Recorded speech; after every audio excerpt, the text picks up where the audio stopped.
नमस्कार दोस्तों, मैं हूं आद्या और स्वागत है आप सभी का सिविल्स डेली के यूट्यूब चैनल पर।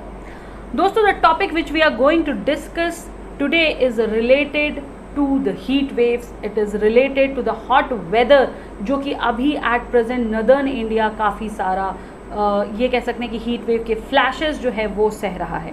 And that particular topic, that particular hotness is directly related to the phenomena known as La Nina या फिर El Nino. There are two phenomena जो आपको पता है, जिनमें से एक जो है La Nina, that has been considered till date to be a fair weather friend of our country, यानी कि it has been always on the positive side. But इस साल क्या हुआ है, दिस ईयर ला नीना जो है उसे ब्लेम किया जा रहा है because for what it is getting blame, it is getting blame for worsening the longest spell of heat waves, या हम कहें कि जो सबसे लंबा समय होता है हीट वेव्स का, hitting hard the country in the north west and central India, right. और ये हीट वेव मैं आपको बता दूं कि मार्च और अप्रैल के मंथ में इंडिया ने सबसे ज़्यादा सही है। आपको पता ही होगा मार्च में तो इतनी गर्मियाँ भी नहीं होती, बट दिस ईयर 2022 का मार्च और अप्रैल काफ़ी गर्म रहा है, काफ़ी ज़्यादा जो है हीट वेव्स जो है वो लोगों को सहनी पड़ी है, and this is being blamed on La Nina. देखिए, बहुत सालों में जो मीटीरियोलॉजिस्ट हैं they considers La Nina to be a friend of India, but the scenario is totally different this year. What is the difference, let's understand. ठीक है, चलिए। तो सबसे पहले मैं आपको बता दूं कि ये न्यूज़ जो है ये हमारी कवर हुई है द हिंदू के न्यूज़पेपर में कि is La Nina a fair weather friend of our country. क्या वाकई में ला नीना जो है वो एक अच्छा वेदर वाला हमारा दोस्त है या कुछ और? तो ये चीज़ें पढ़ लीजिएगा, मैंने हाईलाइट कर दिया है। हम इस टॉपिक से रिलेटेड जो पिक्यूलियर पॉइंट्स हैं, लेट्स अंडरस्टैंड देम। ठीक है, and let's go to the main topic of La Nina and El Nino. Also one more thing, when we talk about the geographical phenomena, one thing becomes very much prominent, and that is maps. So you need to take care of the maps, the areas which has been stated in the maps. ठीक है, चलिए समझते हैं L Nino और La Neena क्या है। सबसे पहले तो ये दो वेदर फिनोमेना है। पहले हम समझेंगे एल नीनो को। एल नीनो जिसे कि स्पेनिश लैंग्वेज में फॉर लिटिल बॉय या द लिटिल बॉय के नाम से जाना जाता है। ठीक है, El Nino is the Spanish term. Secondly, this is the more common expression. जो एल नीनो हमारा ये बहुत कॉमन एक्सप्रेशन है, और द एबनॉर्मल सरफेस वार्मिंग जो है यहाँ पर जो होती है उसको ऑब्जर्व किया जा गया है। कहाँ पर? Along the eastern coast and central regions of Pacific Ocean. ठीक है, सो जो रीजन है ये पैसिफिक ओशन वाला, ये रीजन आता है आपका पेरू और पापुआ न्यू गिनिया के बीच का। ठीक है, ला नीना की वहीं हम बात करें तो उसे स्पेनिश में ला नीना का मतलब होता है लिटिल गर्ल, और ये टर्म जो है ये abnormal cooling of the surface water के लिए यूज होता है। ठीक है, यानी कि El Nino is for abnormal surface warming, गर्म होने के लिए, और La Nina is for abnormal surface cooling, abnormal water cooling of surfaces. ठीक है, या हम कह सकते हैं कि abnormal cooling of water surface या सरफेस वाटर, जो भी आप कह लीजिए। तो नॉर्मल सिचुएशन क्या होती है? जो कोल्ड फेज प्लेयर्स हैं that would be the normal situation. ठीक है, और जो एल नीनो सिचुएशन है, यहाँ पर अगर आप ये दो मैप्स देखो तो जो एल नीनो है ये वार्म फेज है।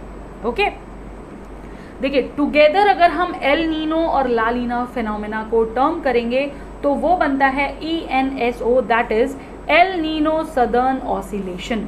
ठीक है, दो वर्ड सिर्फ आपको याद रखना है, एल नीनो मतलब वार्म फेज, ला नीना मतलब cool phase. Okay, just remember these two terms and the whole process will be easy. अब देखो क्या होता है कि there are large scale ocean phenomenas, okay, and these phenomenas influence on the global temperature या global weather.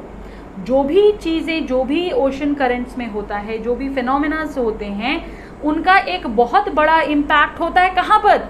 Global weather पर, पूरी धरती के आसपास पर या पूरी धरती पर जो वेदर है उन पर। अब इन वेदर्स में क्या क्या चीज़ें आ जाती हैं?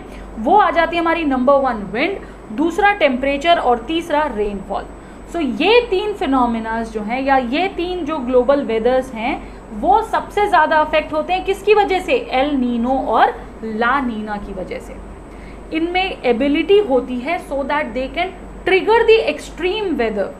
इनकी वजह से, एल नीनो और ला नीना की वजह से क्या होता है, कई बार एक्सट्रीम वेदर भी होता है। अब उस एक्सट्रीम वेदर में आता है हमारा ड्रॉट्स यानी कि सूखा पड़ना, फ्लड्स, बाढ़, hot and cold conditions global level पर। ठीक है, जितनी भी इनकी साइकिल है, each cycle last somewhere between 9 to 12 months। ठीक है, and many a times it is we can say कि it can be extended to 18 months also. और ये रीअकर भी करते हैं कई बार हर 3 से 5 साल में। ठीक है, तो कई बार आपने ऐसे भी सुना होगा ला लीना ईयर है या एल नीनो ईयर है, तो आपको वहां पर समझ जाना है। अब मीटियोरोलॉजिस्ट जो हैं, what they do, they record the sea surface temperature. ठीक है, and they record this temperature for 4 different regions। okay, and those regions are known as Nino regions। what are they known as? Nino regions, and they lie along the equatorial belt। ठीक है, तो कहाँ पर लाई करता है, equatorial belt पर। I hope clear हो गया होगा। अब इनके टेम्परेचर पर डिपेंड करता है कि weather the situation will be forecasted as El Nino. ठीक है, और वॉट, और ये चीज़ें जो है आपकी 3 तरीके से देखी जाती हैं। So basically it will depend on the temperature basically कि एल नीनो होगा, ला नीना होगा या फिर ENSO, that is a neutral phase होगा। तो एल नीनो का मतलब हो गया कि या तो वार्म फेज होगा, या तो कूल फेज होगा, या तो न्यूट्रल फेज होगा। और ये सारा किस पर डिपेंड करता है, ये सारा डिपेंड करता है ऑन दी टेम्परेचर।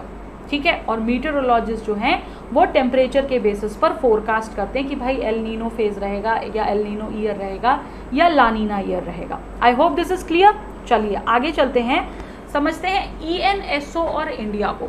ठीक है, अब देखिए एल नीनो की बात करें तो जो स्ट्रॉन्ग एल नीनो इवेंट्स हैं ये कंट्रीब्यूट करते हैं किस चीज़ में, वीकर मॉनसून्स में। यानी कि अगर एल नीनो स्ट्रॉन्ग है तो ये क्या करेगा, ये रिजल्ट करेगा वीकर मॉनसून में। तो अगर वीकर मॉनसून है तो सूखा पड़ सकता है, राइट। तो ये सूखा कहाँ होगा, ये सूखा होगा इंडिया और साउथ ईस्ट एशिया में।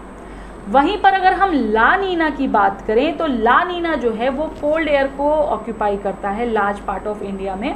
ठीक है, देन दी एल नीनो का एयर। ठीक है, एल नीनो से कंपेयर करें अगर हम, तो ला नीना ज़्यादातर जो है कोल्डर एयर को ऑब्जॉर्व करता है। ला नीना ईयर में क्या होता है कि जो रेनफॉल एसोसिएटेड होती है समर मॉनसून के साथ, वो होती है साउथ ईस्ट एशिया में, और वो अपेक्षा से ज़्यादा होती है। तो इसको हम कह सकते हैं स्ट्रॉन्गर रेनफॉल या फिर मॉनसून भी। ठीक है, स्ट्रॉन्गर रेनफॉल। तो अगर स्ट्रॉन्गर रेनफॉल होगी तो इसका बैड इफेक्ट फ्लड हो सकता है। अब ये स्ट्रॉन्गर रेनफॉल कहाँ होगी, ये स्ट्रॉन्गर रेनफॉल आपका होगा नॉर्थ वेस्ट में, इंडिया में और बांग्लादेश में। इन 3 जगहों पर स्ट्रॉन्गर रेनफॉल हमें दिखेगी।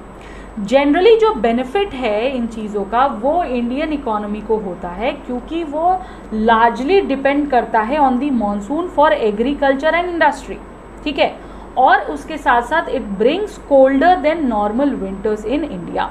सो La Nina will bring what, it will bring colder than normal winters in India. ये चीज़ें हमें याद रखनी है, stronger rainfall and colder and normal colder winters basically. ठीक है, क्लियर हो गया। ला नीना जो है basically it will influence Indian सब कॉन्टिनेंट। किस तरीके से, it will pipe the cold air from Serbia and south China. तो सर्बिया और साउथ चाइना से जो आने वाली एयर्स हैं ये उनको पाइपिंग करेगा। ठीक है, ये जो एयर है ये फिर इंटरैक्ट करेगी ट्रॉपिकल हीटिंग के साथ and it will produce a north south low pressure system. ठीक है, जो कोल्ड एयर है ला नीना का वो एसोसिएटेड होगा इस नॉर्थ साउथ ट्रो से, और ये क्या करेगा, ये एक्सटेंड करेगा further south into the India. ठीक है, and this will remarkably be different from more north west south west blast of cold air, जो कि एसोसिएटेड होती है किससे, एल नीनो से। जो प्रेशर पैटर्न है, अगर हम नॉर्थ से साउथ की तरफ आएँ तो उसका मतलब होता है lesser impact of western disturbances, और कोल्ड टेम्परेचर जो है वो गिर भी सकता है। It can go to till Tamil Nadu but it may not affect the north east that much. तो यानी कि जो इफेक्ट्स है चीज़ों का अलग अलग पोर्शन में अलग अलग जगहों पर होना तय है ENSO के तहत। अब जो इस साल हो रहा है उसका इम्पैक्ट इंडिया पे क्या पड़ा है हमें वो देखना है, क्योंकि इस वर्ष का जो स्प्रिंग सीजन था वो काफ़ी हद तक स्प्रिंग ना हो करके समर सीजन जैसा महसूस हुआ।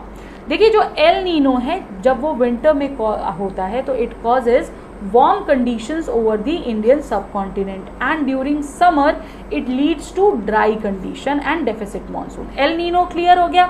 एल नीनो का मतलब वार्म फेज से मतलब ड्राई कंडीशंस हो गए, और तीसरी चीज़ क्या होगा, डेफिसेंट या फिर वीकर मॉनसून। जबकि अगर वहीं हम ला नीना के कॉन्सेप्ट की बात कर रहे हैं, ला नीना का मतलब कूलर फेज, तो it results in better and normal monsoon in India. ये भी देखा गया है कि it has established Indian summer monsoon is a fully coupled land atmosphere ocean system, और इसको लिंक किया जाता है ओशन टेम्परेचर वेरिएबिलिटी से, जो टेम्परेचर्स चेंज होते रहते हैं हमारे ओशन के उससे, ठीक है।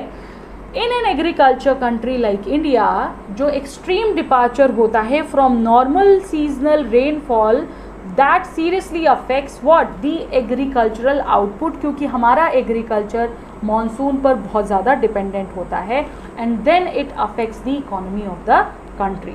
सो not only the spring is feeling like summer but somewhere it is also going to cause a heavy output on the economy of the country, ठीक है।